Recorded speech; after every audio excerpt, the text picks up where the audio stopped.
বিএনপির ভারপ্রাপ্ত চেয়ারম্যান তারেক রহমান বলেছেন, অন্তর্বর্তী সরকার যেন নিজেরা নিজেদের ব্যর্থতার কারণ না হয় সেদিকে খেয়াল রাখতে হবে।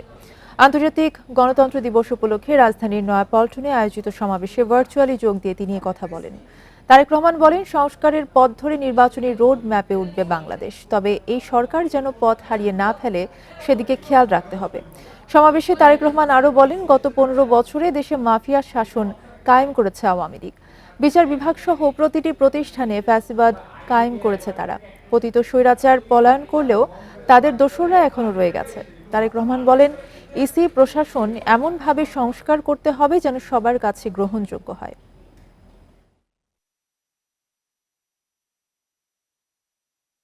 এই অন্তর্বর্তীকালীন সরকারকে কোনোভাবেই ব্যর্থ হতে দেওয়া যাবে না। দেশে বিদেশে থেকে নানা রকমের উস্কানিতেও জনগণ অন্তর্বর্তীকালীন সরকারকে ব্যর্থ হতে দেবে না। তবে অন্তর্বর্তীকালীন সরকার যাতে নিজেরাই নিজেদের ব্যর্থতার কারণ না হয়ে দাঁড়ায়, সে ব্যাপারে তাদেরকেও সতর্ক থাকতে হবে। কেন্দ্রীয় কর্মসূচির অংশ হিসেবে আন্তর্জাতিক গণতন্ত্র দিবস উপলক্ষে বরিশাল, সিলেট ও চট্টগ্রাম সহ বিভিন্ন বিভাগে শোভাযাত্রা সমাবেশ করেছে বিএনপি। বরিশাল নগরীর বান্দ রোড প্ল্যানেট ওয়ার্ল্ড শিশু পার্কের সামনে সমাবেশের আয়োজন করা হয়। এতে অংশ নিতে সকাল থেকে ভিড় করেন নেতাকর্মীরা। পরে বিএনপির স্থায়ী কমিটির সদস্য বেগম সেলিমা রহমান বলেন, গণতন্ত্র ভোটের অধিকার রক্ষায় আন্দোলন করছে বিএনপি। ক্ষমতায় আসলে রাষ্ট্র সংস্কার করে জনগণের অধিকার প্রতিষ্ঠার কথাও বলেন তিনি। চট্টগ্রাম নগরীর দামপাড়ায় জমিয়াতুল ফালা মসজিদের সামনে সমাবেশ আয়োজন করা হয়। সিলেটে আলিয়া মাদ্রাসা মাঠে আন্তর্জাতিক গণতন্ত্র দিবস উপলক্ষে সমাবেশ করেছে দলটি।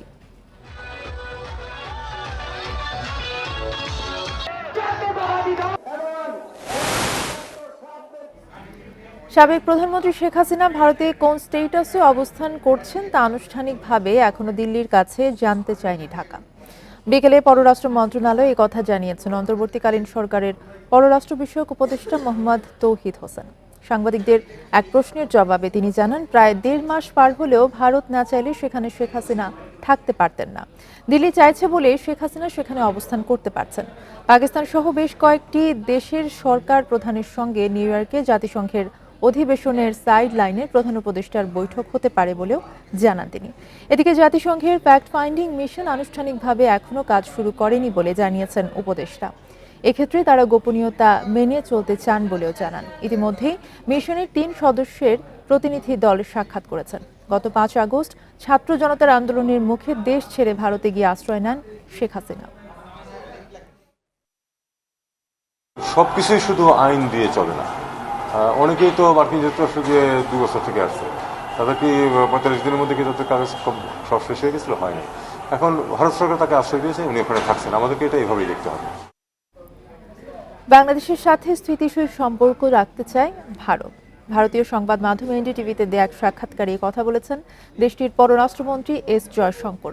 ঢাকার রাজনৈতিক অবস্থা নিয়ে জয়শঙ্কর বলেন, বিষয়টি বাংলাদেশের অভ্যন্তরীণ বিষয়। প্রতিবেশী দেশ হিসেবে বাংলাদেশ ভারত সম্পর্ক বেশ উন্নত বলেও উল্লেখ করেন তিনি। ভবিষ্যতেও সম্পর্ক ভালো রাখার ব্যাপারে আগ্রহ প্রকাশ করেন তিনি। এ সময় ঢাকা দিল্লির বাণিজ্যিক সম্পর্ক সামনের দিকে এগিয়ে নেওয়ার কথা বলেন জয়শঙ্কর। গেল 5 আগস্ট ছাত্র জনতার অভ্যুত্থানের পর দেশ ছেড়ে ভারতে আশ্রয় নেন বাংলাদেশের সাবেক প্রধানমন্ত্রী শেখ হাসিনা।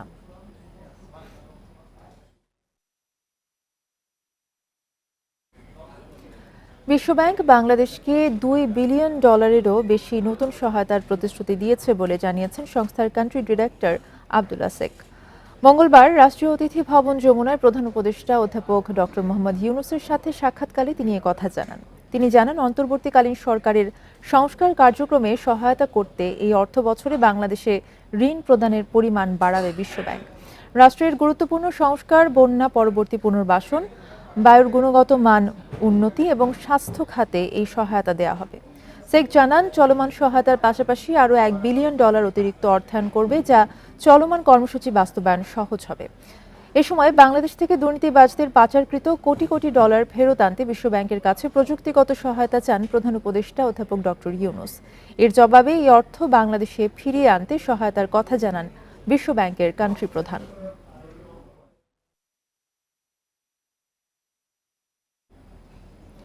যথাযথ আইনি পদক্ষেপ নিলে পাচার করা অর্থ সহজে ফেরানো সম্ভব বলে মনে করেন আইনজীবী ও আন্তর্জাতিক বিশেষজ্ঞরা।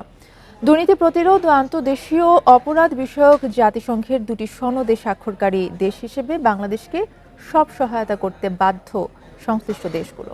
আওয়ামী লীগ সরকারের সময়ে দুটি বাজেটের সমান টাকা পাচার হলেও কার্যকর কোনো উদ্যোগ নেওয়া হয়নি। যুক্তরাষ্ট্রভিত্তিক গবেষণা প্রতিষ্ঠান গ্লোবাল ফিনান্সিয়াল ইন্টিগ্রিটি বা জিএফআই এর হিসেব মতে গত 15 বছরে শেখ হাসিনা সরকারের সময় বাংলাদেশ থেকে পাচার হয়েছে প্রায় 14 লাখ কোটি টাকা। বিশেষজ্ঞদের পরামর্শ, এই অর্থ ফেরাতে সরাসরি অর্থ মন্ত্রণালয়ের অধীনেই দক্ষ ব্যক্তিদের দিয়ে কমিশন বা টাস্ক ফোর্স গঠন করার, পরে দেশীয় আন্তর্জাতিক আর্থিক গোয়েন্দাদের সমন্বয়ে পাচারকারী, পাচারের গন্তব্য, অর্থের পরিমাণ সহ প্রয়োজনীয় তথ্য সংগ্রহ করে নিতে হবে আইনি পদক্ষেপ। সেক্ষেত্রে পাচার করা দেশেও চালাতে হবে আইনি লড়াই। পলিটিক্যাল অথবা ডিপ্লোম্যাটিক ইনফ্লুয়েন্সের মাধ্যমে, অ্যাম্বাসির মাধ্যমে এখানে সেখানে যোগাযোগ করে সময় নষ্ট করে, কিন্তু তারা শেষ পর্যন্ত রেজাল্ট পায় না। এটাকে আমরা সাপ্লিমেন্ট হিসেবে আমরা কাজ করব, কাজে লাগাবো, কিন্তু আমাদের মূল হচ্ছে আমাদের লিগ্যাল ফ্রেমওয়ার্ক, লিগ্যাল যে প্রসেসিং আছে এই প্রসেসিং এ আমাদের এগোতে হবে। বাংলাদেশ এ সংক্রান্ত জাতিসংঘের দুটি কনভেনশনে স্বাক্ষরকারী দেশ হিসেবে আন্তর্জাতিক সব আইনি সুবিধা পাবে বলেও জানান আইনজীবীরা।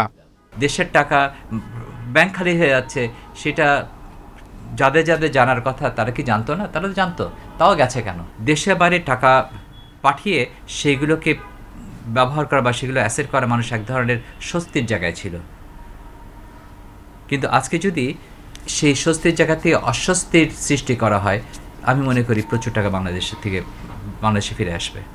সৌদি আরবের কিং আব্দুল আজিজ ইউনিভার্সিটির এই অধ্যাপক মনে করেন, পাচার করা অর্থ উদ্ধার হলে কেবল দেশের অর্থনীতিতে প্রভাব নয়, আন্তর্জাতিক অঙ্গনেও বাড়বে দেশের মর্যাদা। বাংলাদেশের টাকা পাচার হওয়ার ক্ষেত্রে তারা যে লিগ্যাল স্টেপটা নিয়েছে, এটা একটা আমাদের জন্য একটা রেফারেন্স হিসেবে আমরা ব্যবহার করতে পারবো। কালপিরিট যারা আছে, যারা ইতিপূর্বে করে আসছে, যে একটা অভ্যাস বা কালচার যেটা আছে, এই কালচারের ক্ষেত্রে একটা সিরিয়াস একটা ওয়ার্নিং হবে। কাজাখস্তান, মালয়েশিয়া, নাইজেরিয়া, ভারত, পাকিস্তান সহ বিভিন্ন দেশের কোটি কোটি ডলার পাচার করা অর্থ ফেরানোর আইনি পদক্ষেপের কথাও জানান এই বিশেষজ্ঞ। Zahidul Bashar, Independent News, Dhaka.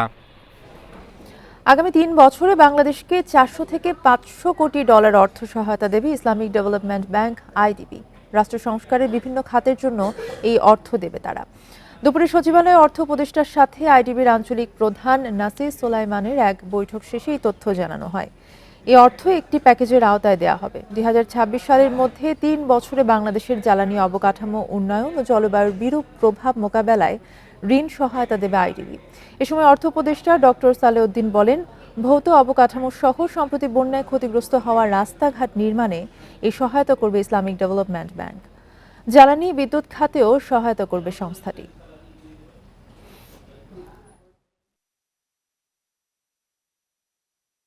বলেছি আমাদের রিফর্মগুলোর জন্য সহায়তা দরকার, আমাদের একটা বাজেট সাপোর্ট দরকার ইমিডিয়েটলি, তারপর আমাদের কত ডেভেলপমেন্ট প্রজেক্ট আছে। ওয়ার্ল্ড ব্যাংক কিন্তু সবচেয়ে বহুজাতিক মাল্টিল্যাটারাল ইস্যুর মধ্যে সবচেয়ে বিগেস্ট ডোনার।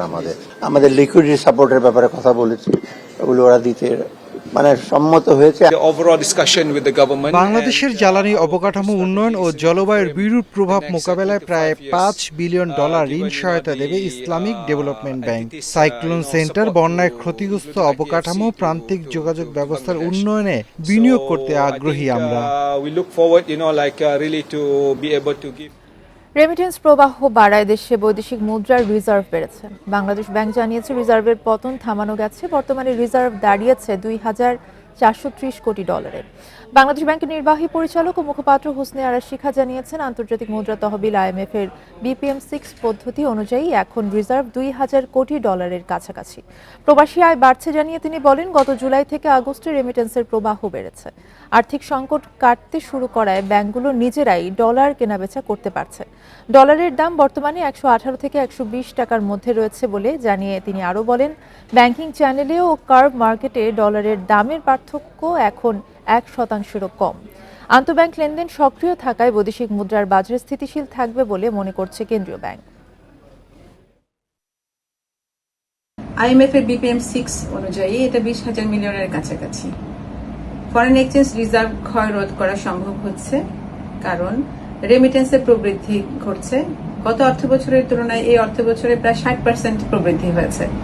হত্যা মামলায় ৭১-এর ঘাতক দালাল নির্মূল কমিটির সভাপতি শাহরিয়ার কবির এবং সাংবাদিক মোজাম্মেল হক বাবু শ্যামল দত্তের ৭ দিন করে রিমান্ড মঞ্জুর করেছে আদালত।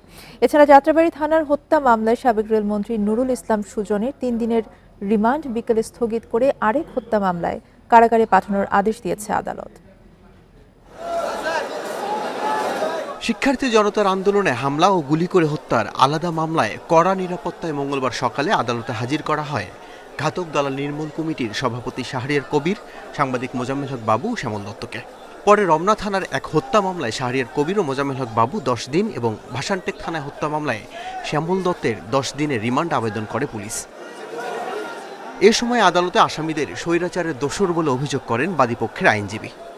সেই সরকারের প্রত্যেকটা স্বৈরাচারী কার্যক্রমের সঙ্গে জড়িত এবং সরকার শেখ হাসিনা সরকারকে স্বৈরাচারী বানানোর পিছনে এই মোজাম্মেল হক বাবু সহ সবাই জড়িত। আদালতে আসামিপক্ষের আইনজীবী অভিযোগ করে বলেন, ঘটনার সাথে সম্পৃক্ততা না থাকলেও তারা ষড়যন্ত্রের শিকার। তিনি সরেজমিনে রিপোর্ট সংগ্রহ করেন না এবং ওই দিন ঘটনাস্থলে উনি উপস্থিত ছিলেন এই ধরনের কোনো বক্তব্য এজাহার তৎপরবর্তীতে ফরওয়ার্ডিংয়ে উল্লেখ নেই এবং মামলার তদন্তকারী কর্মকর্তা এই বিষয়টা সুস্পষ্টভাবে তুলে ধরতে ব্যর্থ হয়েছেন। পরে উভয় পক্ষের শুনানি শেষে আসামি প্রত্যেকের 7 দিন করে রিমান্ড মঞ্জুর করেন আদালত। একই দিন 2018 সালে বিএনপির স্থায়ী কমিটির সদস্য মির্জা আব্বাসের উপর হামলা মামলায় রাশেদ খান মেননের 3 দিনের রিমান্ড মঞ্জুর করেন আদালত। এর আগে সোমবার সকালে 2 সাংবাদিক মোজাম্মেল বাবু ও শ্যামল দত্তকে ময়মনসিংহ থেকে আটকের পর ঢাকা মহানগর ডিবি পুলিশের কাছে হস্তান্তর করা হয়। পরে রাতে রাজধানীর বনানী থেকে গ্রেফতার করা হয় শাহরিয়ার কবিরকে। একই দিন রাতে শ্যামলী থেকে গ্রেফতার করা হয় সাবেক মন্ত্রী নুরুল ইসলাম সুজনকে। আল আমিন হক অহন, ইন্ডিপেন্ডেন্ট নিউজ, ঢাকা। এখনই জাতীয় ঐকমত্য তৈরি করতে না পারলে বৃথা যাবে জুলাই আগস্ট গণ অভ্যুত্থানের আত্মত্যাগ। ধর্মবর্ণ নির্বিশেষে দেশের সব মানুষই একই চেতনার বাহক। সেই চেতনা তৈরির এই বড় দায়িত্ব পালনে এগিয়ে আসতে হবে সবাইকে। ইউথ ফর পলিসির আয়োজনে মঙ্গলবার রাজধানীতে এক মতবিনিময়ে এসব কথা বলেন বৈষম্য বিরোধী ছাত্র আন্দোলনের সমন্বয়করা। জুলাই আগস্ট আন্দোলনের পর দেশের বিভিন্ন প্রান্তের তরুণদের মতামত সংগ্রহ করে স্বেচ্ছাসেবী সংস্থা ইউথ ফর পলিসি। সেখানে উঠে আসে বিচার বিভাগ ও মত প্রকাশের স্বাধীনতা, অনগ্রসর মানুষের দুর্ভোগ সহ নানা বিষয়। সেই মতামতগুলো নিয়ে তারুণ্যের ইশতেহার প্রকাশ করে সংগঠনটি। এ সময় দুর্নীতির পালাবদল যাতে না ঘটে সেদিকে লক্ষ্য রাখার দাবি জানান বৈষম্য বিরোধী আন্দোলনের নেতারা।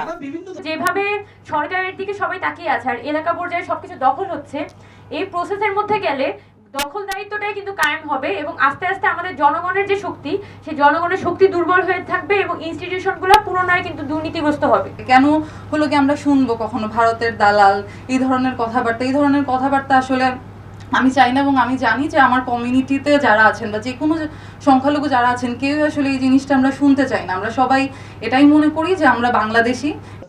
আওয়ামী লীগ বাঙালি জাতীয়তাবাদের নামে বিভাজন তৈরি করেছে। এখনই জাতীয় ঐক্যমত তৈরি না করলে দুই বৃহৎ পরাশক্তির বিরোধে এই জাতি ক্ষতিগ্রস্ত হবে বলে মনে করেন বক্তারা। বাঙালি জাতীয়তাবাদের নামে 71-এর মুক্তিযুদ্ধের চেতনাকে পুঁজি করে সে আমাদের মধ্যে বিভাজন তৈরি করছে। আমাদের সমস্ত ইন্টেলেকচুয়াল প্রপার্টি আমরা ওই দিকে ব্যয় করছি, যার কারণে গ্লোবালি আমরা কি রিপ্রেজেন্ট করি অন্য কোনো নেশনের কাছে আমরা এটা তুলে ধরতে পারিনি। প্রত্যাশাকে পূর্ণতা দিতে পারবেন এরকম একটা সরকার বা তাদেরকে হয়তো বা মানে জবাবদিহিতায় নিয়ে আসার জন্য তাদেরকে দায়বদ্ধ করার জন্য আমাদের হয়তো আরেকটু বেশি শক্তি আছে, যেটা আমাদের গত 15 বছরে সত্যি আমরা মনে করেছিলাম যে আমাদের তো বলারই জায়গা নাই। তারা বলেন এখনো বিভিন্ন ক্ষেত্রে সুবিধা নেয়ার প্রবণতা দেখা যাচ্ছে, প্রশাসনিক চেইন অফ কমান্ড তৈরি করা যায়নি। সুলতানা জাহান মিতু, ইন্ডিপেন্ডেন্ট নিউজ, ঢাকা। নানামুখী আইনি লড়াইয়ের পর অবশেষে নির্বাচন কমিশনের নিবন্ধন পেল গণসংহতি আন্দোলন। প্রধান সমন্বয়কারী জোনায়েদ সাকির নেতৃত্বাধীন দলটি প্রতীক পেয়েছে মাথাল।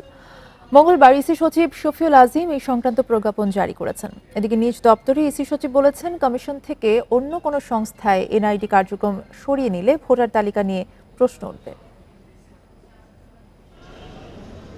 রাজনৈতিক দল হিসেবে নিবন্ধন চেয়ে 2017 সালের 28 ডিসেম্বর নির্বাচন কমিশনের কাছে আবেদন করে গণসংহতি আন্দোলন। তবে তখনকার KM নুরুল হুদা কমিশন নিবন্ধন দেয়নি।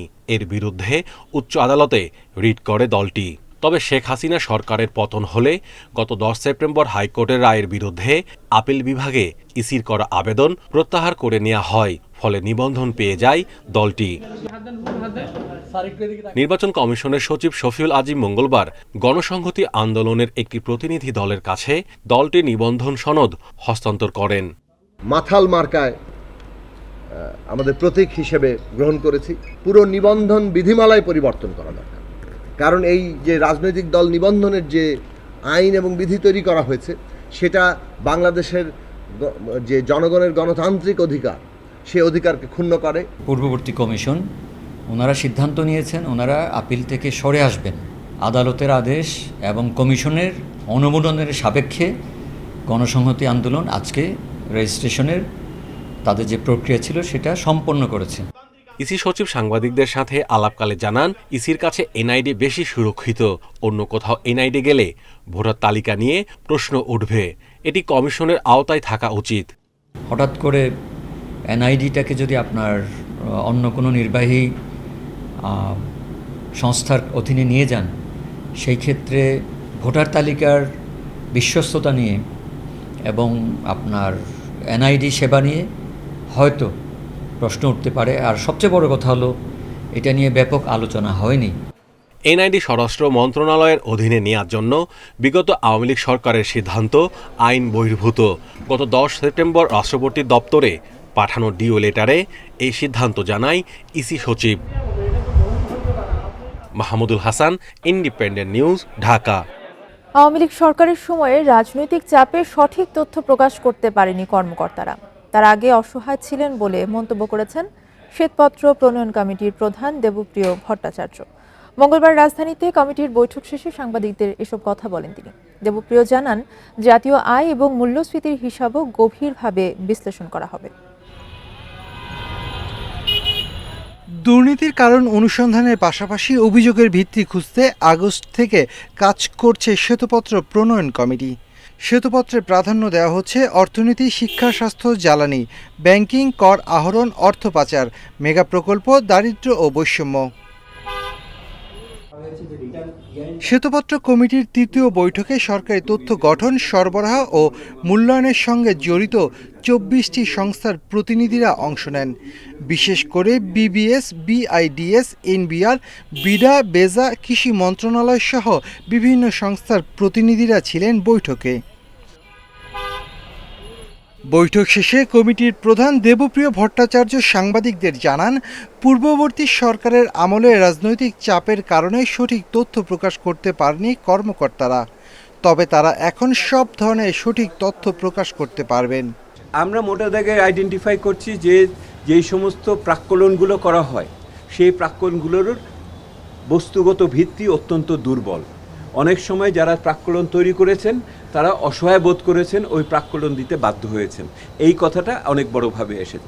দেবপ্রিয় জানান, শ্বেতপত্র প্রণয়ন কমিটি এমনভাবে কাজ করছে যেন তাদের প্রাপ্ত তথ্য উপাত্ত পঞ্চবার্ষিকী পরিকল্পনা বাস্তবায়নে ও বার্ষিক উন্নয়ন পরিকল্পনা সাজাতে ব্যবহার করা যায়।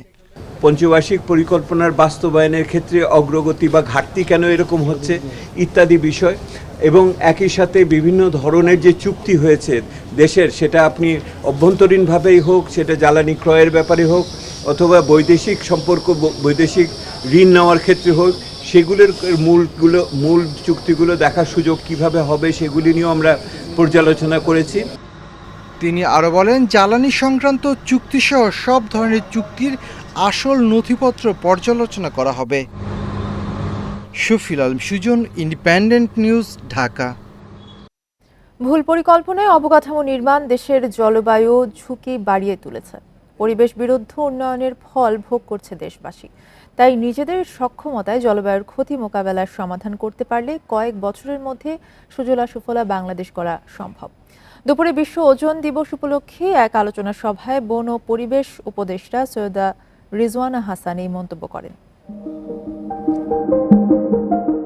বায়ুমণ্ডলের সবচেয়ে বেশি ওজোন গ্যাস জমা থাকে যেখানে তাকেই বলে ওজোন স্তর, যা সূর্য থেকে আগত ক্ষতিকর অতি বেগুনি রশ্মি শোষণ করে পৃথিবীর প্রাণীকুলকে বাঁচায়। এসি, অ্যারোসল ফ্রিজ সহ নিত্য ব্যবহারযোগ্য নানা উপকরণ থেকে নির্গত সিএফসি গ্যাসে ওজোন স্তর ক্ষয় হচ্ছে। পরিবেশ অধিদপ্তরের আলোচনা সভায় বন ও পরিবেশ উপদেষ্টা জানান, অ্যান্টার্কটিকা মহাদেশে এই ক্ষতি সবচেয়ে বেশি। উন্নত বিশ্বের ভৌগোলিক এলাকায় সৃষ্ট সমস্যাটি সমাধানে ধনী দেশগুলো খুবই তৎপর, অথচ জলবায়ু ঝুঁকি মোকাবেলায় বাংলাদেশের মতো উন্নয়নশীল দেশকে অনুদান দেওয়ার বেলায় তারা উদাসীন।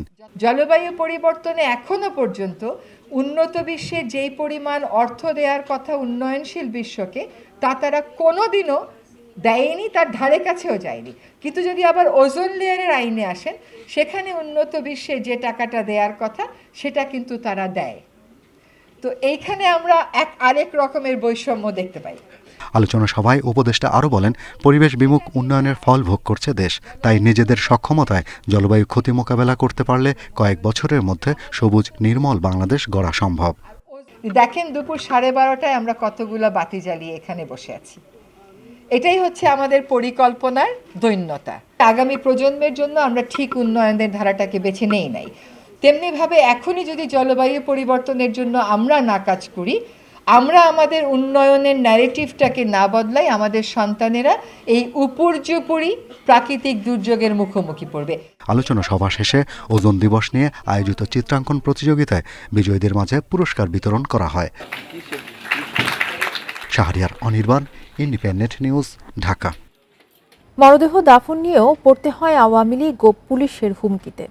বলছি, 19 জুলাই রাজধানীর উত্তরায় ছাত্র আন্দোলনে নিহত সাব্বির ইসলাম সাকিবের কথা। দুপুরে শেখ হাসিনা ও তার কয়েকজন মন্ত্রীর বিরুদ্ধে অভিযোগ দায়ের করে তার নির্দোষ বাবা জানান, নির্দোষ কেউ যেন হয়রানির শিকার না হন, তাই আন্তর্জাতিক অপরাধ ট্রাইব্যুনালে আসা। এ নিয়ে মোট 9টি অভিযোগ দায়ের হলো। গণ অভ্যুত্থানের উত্তাল দিনগুলোতে নিজেকে আটকে রাখতে পারেনি বাগেরহাটের এইচএসসি পরীক্ষার্থী সাব্বির ইসলাম সাকিব। বোনের বাসায় বেড়াতে আসার নাম করে 19 জুলাই রাজধানীর উত্তরায় যোগ দেন ছাত্র আন্দোলনে। ঘাতকের 5টি বুলেট ভেদ করে তার শরীর। সাকিবের মরদেহ নিয়েও তৈরি হয় টালবাহানা। চুপচাপ বেরিয়ে যাওয়ার নির্দেশ দেয় হাসপাতাল কর্তৃপক্ষ। মরদেহ বাড়ি নেয়ার পথে গাড়িতে হামলা করে আওয়ামী লীগের নেতাকর্মীরা। 40 মিনিটের মধ্যে দাফনের নির্দেশ দেয় পুলিশ। হাজার হাজার মানুষ আসে, আমাদের গাড়িটা ভাঙচুর করে। আমার ভাইয়ের ডেড বডির উপরে কাঁচ আর কাঁচ। আমার ছোট ছোট 2টা বাচ্চা মা মা করে চিল্লাচ্ছে। আমাদের মাত্র 40 মিনিট টাইম দিয়েছে এর ভিতরে দাফন কাফনের কাজ করতে, তা নাহলে লাশ নিয়ে যাবে। এর ভিতরে আমরা বলি যে আমাদের যে আমার মা আমার আব্বা তারা একটু দেখুক, আমরা একটু দেখি। এইটা আসলে একটা হৃদয় বিদারক। আমাদের কোনো আত্মীয় স্বজন দেখতে পাইনি লাশটা। আমার ভাইয়ের একটাই মাত্র ছেলে, আসলে আমরাও লাশটা দেখতে পাইনি।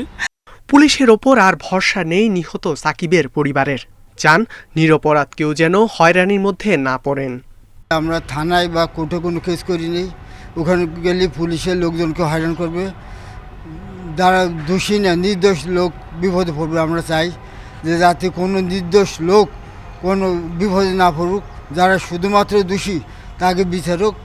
এখানে বিধিবিধানের কিছু সংস্কার, এখানে প্রসিডিওরের কিছু সংস্কার, নিরপেক্ষ বিচারক নিয়োগ এবং এই তদন্ত প্রক্রিয়া, এভিডেন্স কালেকশনের প্রক্রিয়া, এই সবগুলোকে এমন একটা পর্যায়ে নিয়ে যাওয়া যে বিচার হওয়া সত্ত্বেও গোটা দুনিয়ার থেকে কেউ যেন বলতে না পারে যে বিচারটা একটা আগের মতো একটা অবৈধ প্রক্রিয়ার মধ্য দিয়ে হয়েছে। ছাত্র জনতার গণ অভ্যুত্থানে নিহত সব আন্দোলনকারীর শহীদের মর্যাদা চান সাকিবের পরিবার। ইকরামুল কবির, ইন্ডিপেন্ডেন্ট নিউজ, ঢাকা। যুক্তরাষ্ট্রের 60 স্ট্রাইকস টি10 টুর্নামেন্টে খেলবেন সাকিব আল হাসান এবং তামিম ইকবাল। এই টুর্নামেন্টে আয়োজন করছে যুক্তরাষ্ট্রের ন্যাশনাল ক্রিকেট লিগ। সাকিবের দল লস অ্যাঞ্জেলেস ওয়েভস আর তামিম খেলবেন টেক্সাস গ্ল্যাডিয়েটর্সের হয়ে। পিএসএল এর দল কোয়েটা গ্ল্যাডিয়েটর্সের অংশীদার হিসেবে এনএলসিতে নাম লিখিয়েছে টেক্সাস গ্ল্যাডিয়েটর্স। পাকিস্তানের 2 সাবেক ক্রিকেটার দলটির প্রধান 2 ভূমিকায়। মঈন খান টেক্সাসের কোচ আর অধিনায়ক শহীদ আফ্রিদি। সাকিবের দল লস অ্যাঞ্জেলেস ওয়েভসের head coach high profile Mickey Arthur.